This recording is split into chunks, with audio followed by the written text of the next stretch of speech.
निर्माता, सरस्वती के वरद पुत्र एवं पुत्री के रूप में महाविद्यालय के विभिन्न पदों पर कार्यरत हमारे कर्मचारी वृंद, मीडिया के प्रतिनिधि, अन्यान और मंच की ओर जब मैं नजर करता हूं तो एक से एक महाभारत को महारथी कह करके लोगों ने संबोधित किया, उन्हें बताया। लेकिन इस मंच पर जो उपस्थित हैं, मैं उनके बारे में क्या कह सकता हूं। तुलसीदास जी ने एक पंक्ति कोट की उद्धृत की है कि बड़ छोट कहत अपराधु, के बड़ छोट कहत अपराधु, गुण दोष विभेद समझा वही साधु। इसमें कौन बड़े हैं कौन छोटे हैं ये कहना अपराध जैसा महसूस होता है। कितने विद्वान हमारे प्राध्यापक हैं इस महाविद्यालय के, अनुज जी, वंदना जी, मनीष जी, हमारे डॉक्टर श्री राम सिंह यादव जी, हमारे परवेज आलम जी, हमारे विक्रमादित्य जी, नाम स्मरण या नहीं करने के लिए क्षमा चाहता हूँ, अमित जी, अनु जी, हमारे निशांत जी और हमारे ओपी तिवारी जी, अन्य हमारी सुभद्रा जी, और सबसे अंत में नहीं अंत के पहले संदीप जी जो मंच का संचालन कर रहे हैं, जिनके हाथ में यह मंच है, जिन्होंने बागडोर बहुत मजबूती से थाम रखा है और इस इतने सुंदर कार्यक्रम का संचालन वो कर रहे हैं, बहुत बहुत धन्यवाद के पात्र हैं। मैं आप सबों के प्रति धन्यवाद ज्ञापित करना चाहता हूँ, आभार प्रकट करना चाहता हूँ और फिर आप सबों की ओर से सबसे अंत में at last but not the list, जो आज इस जालसा के हमारे प्रिय अतिथि हैं, प्रिय पाहुन हैं। मिथिला में अतिथि को पाहुन कहा जाता है, बहुत प्रिय शब्द है। इस तरह से हृदय को स्पर्श करता है, झंकृत करता है। अंग्रेजी में गेस्ट कह लीजिए, हिंदी में अतिथि कह लीजिए, और अगर पाहुन कह लीजिए, मैं नहीं कह सकता कि उसकी मर्यादा कितनी बढ़ जाती है। तो आज अभी तक तो आप होस्ट थे, आप गृह स्वामी थे, गृहपति थे, संस्था के आला अधिकारी थे, इस संस्थान के सब कुछ थे। लेकिन अब कुछ लम्हों के लिए आप हमारे आज प्रिय ब्राह्मण हैं, डॉक्टर सुरेंद्र कुमार, जो अभी प्राचार्य रहे हैं। मैं आपके प्रति शब्द क्या कह सकता हूँ, मेरे शब्द कमजोर पड़ रहे हैं, मेरी अभिव्यक्ति बहुत कमतर पड़ रही है। आपके विराट व्यक्तित्व एवं कृतित्व के समक्ष मैं आपके प्रति बस इतना कह सकता हूँ कि हजारों साल नरगिस अपनी बेनूरी पे रोती है, हजारों साल नरगिस अपनी बेनूरी पे रोती है, मगर बड़ी मुश्किल से कभी कभी होता है चमन में दीदावर पैदा, चमन में दीदावर पैदा।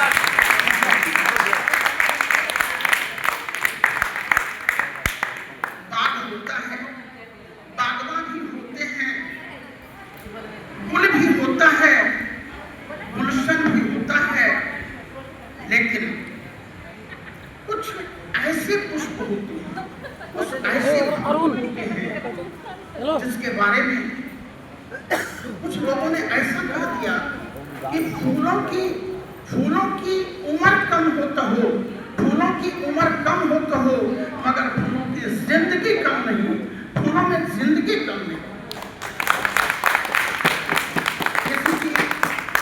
किसी की कार्यावधि कम हो तो हो, 3 बरस का टेन्योर भी पूरा नहीं हुआ।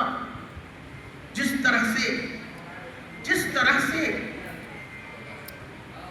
कितने ऐसे पुष्प खिलने के कुछ ही क्षण के बाद मुरझा जाते हैं।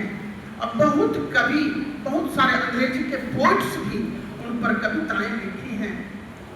तो उस तरह से मैं देखता हूँ कि डॉक्टर सुरेंद्र कुमार जी का कि पूरी कार्यावधि अभी तक नहीं हो पाई है, खत्म नहीं हो पाई है, लेकिन आपको यहाँ से स्थानांतरित कर दिया गया है।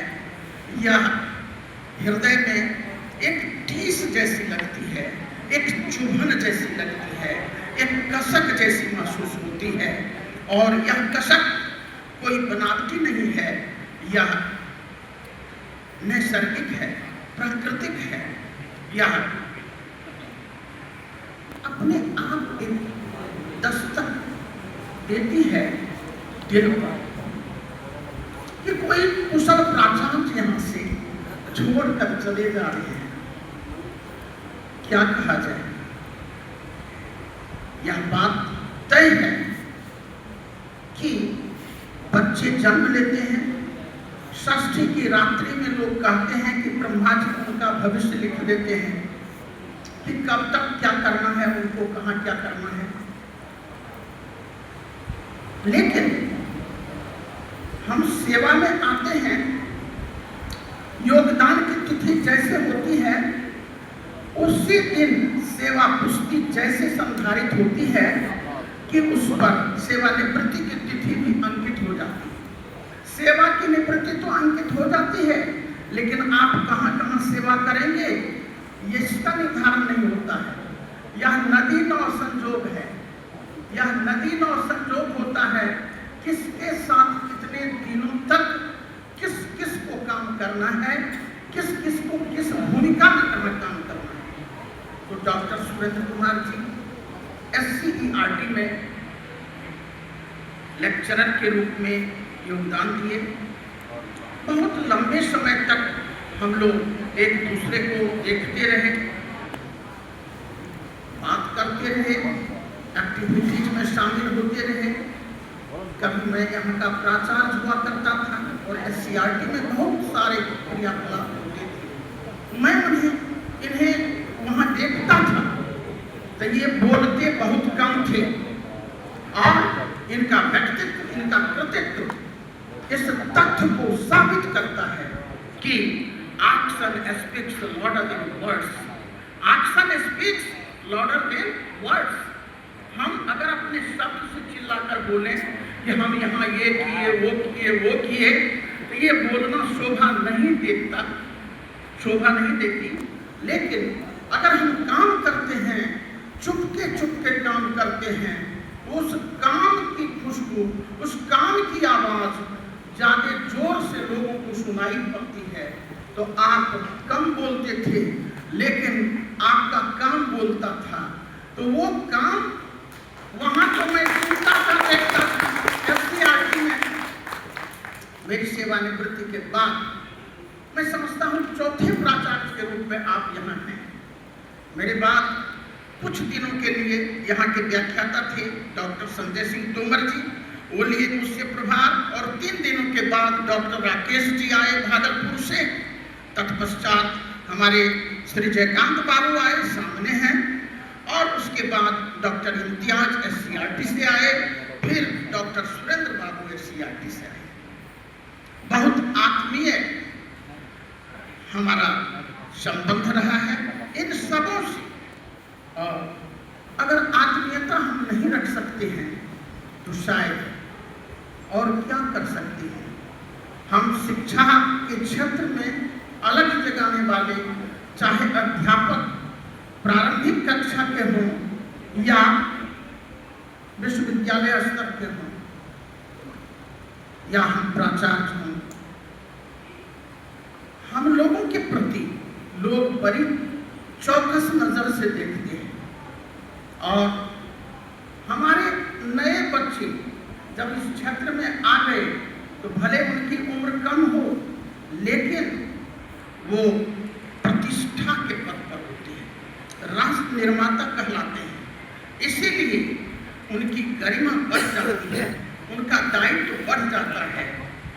इसीलिए उन्हें कैसे चलना है, कैसे बोलना है, कहाँ चाय पीनी है सड़क किनारे और नहीं पीनी है, बहुत कुछ छोटी छोटी बातों का उन्हें ख्याल रखना पड़ता है। क्यों?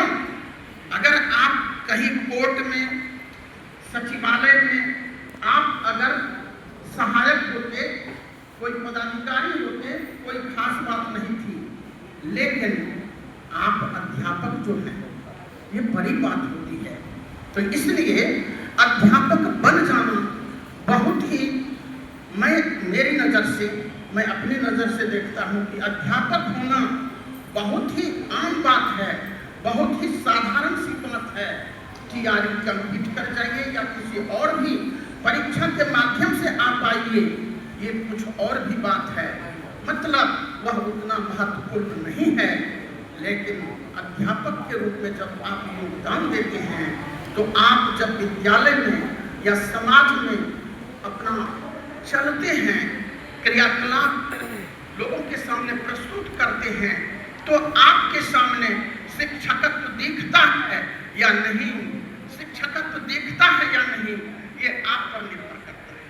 कहने का मतलब कि आप शिक्षक हो गए, लेकिन अगर आपसे शिक्षकत्व झांक नहीं रहा है आपके व्यक्तित्व से, तो शिक्षक होने का कोई अर्थ नहीं रखता।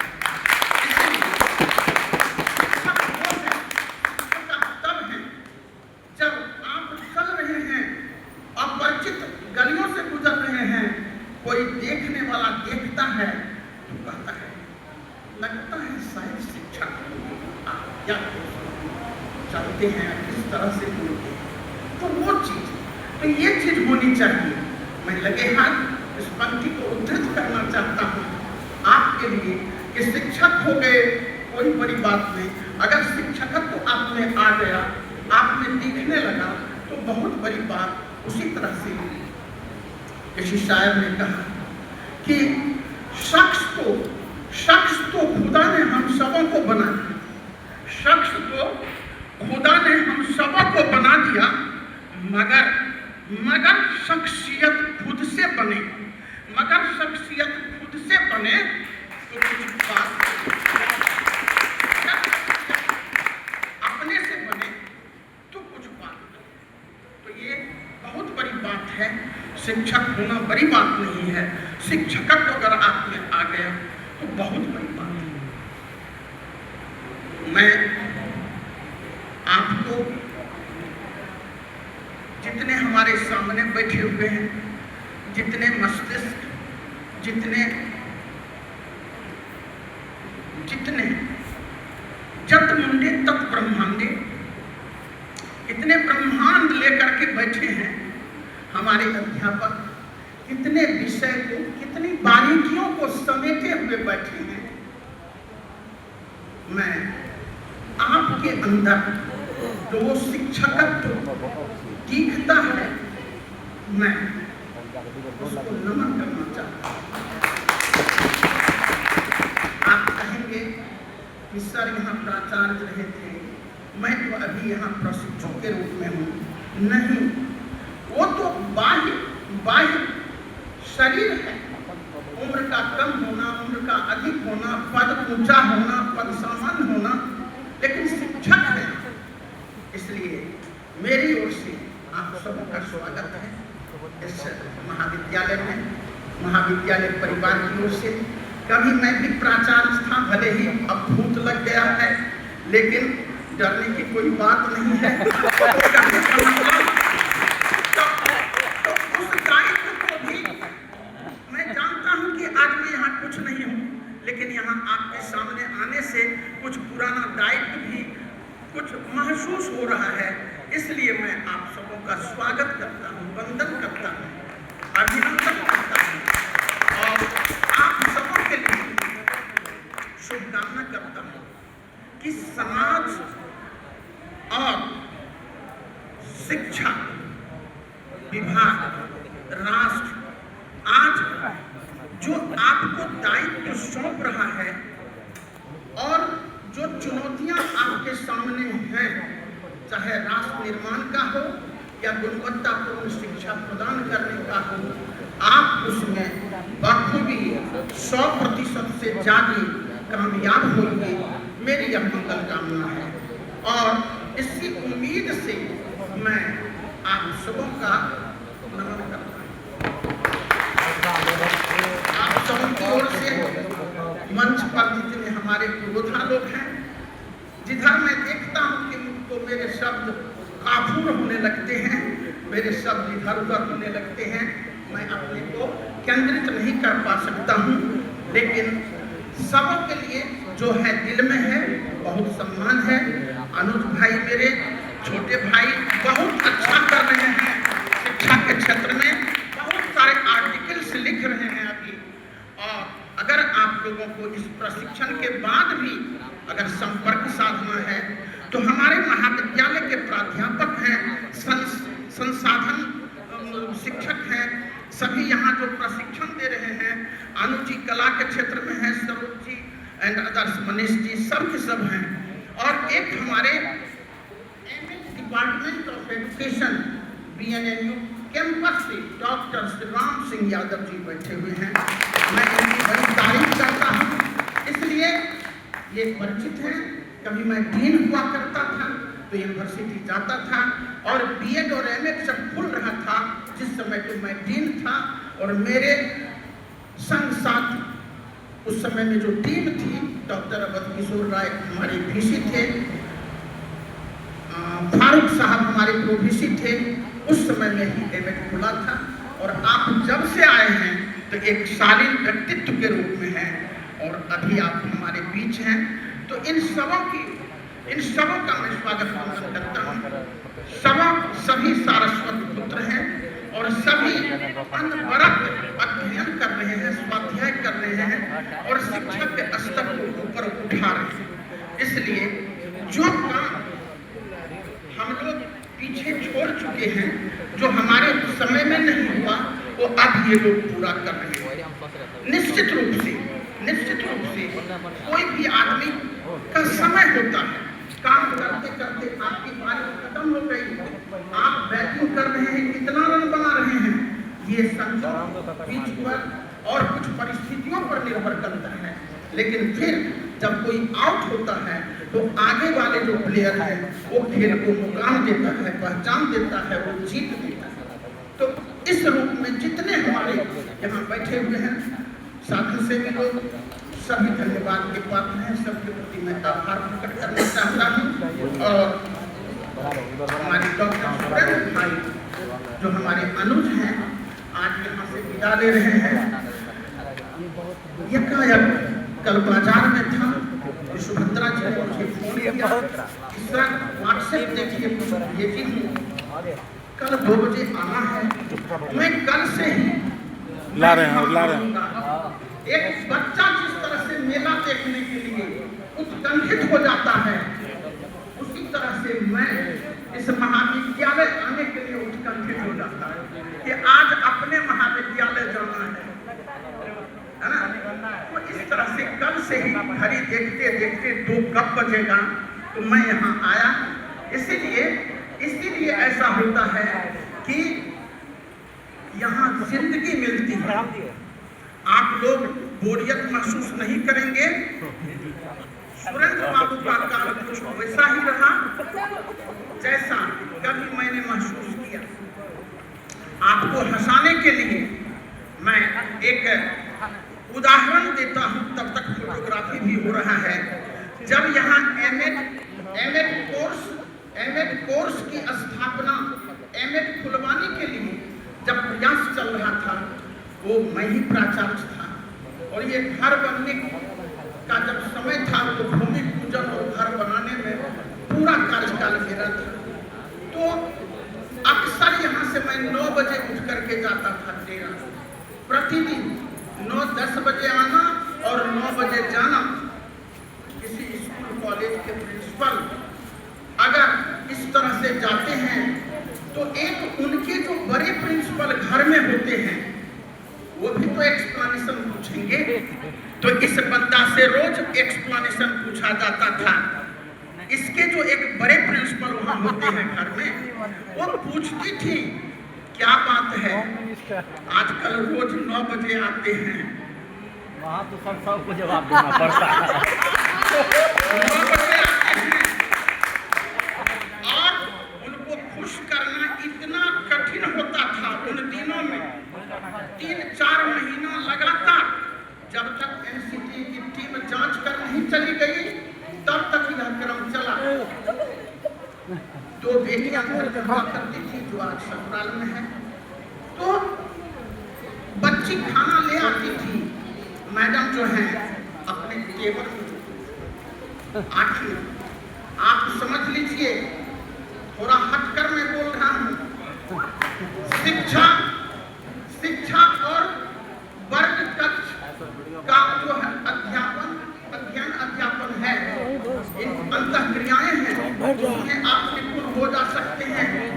लेकिन उस घर के प्रिंसिपल को अगर आप सही एक्सप्लेनेशन सही भाषा में लिखकर समर्पित कर देते हैं और आपका वहां से सस्पेंशन नहीं होता है, तभी आप काबिल होंगे। तो तभी काबिल होंगे भैया। आपसे मुलाकात होगी या नहीं होगी, लेकिन एक मेरा क्लास ही समझोगे, इसको भी समझो। तो मैं उस प्रिंसिपल को पुश कैसे करता था, वो ये कहता था, I told her, oftenly I told her, undoubtedly you are my wife. मैं मैडम को कहता था, undoubtedly you are my wife, but mind it, college is my life.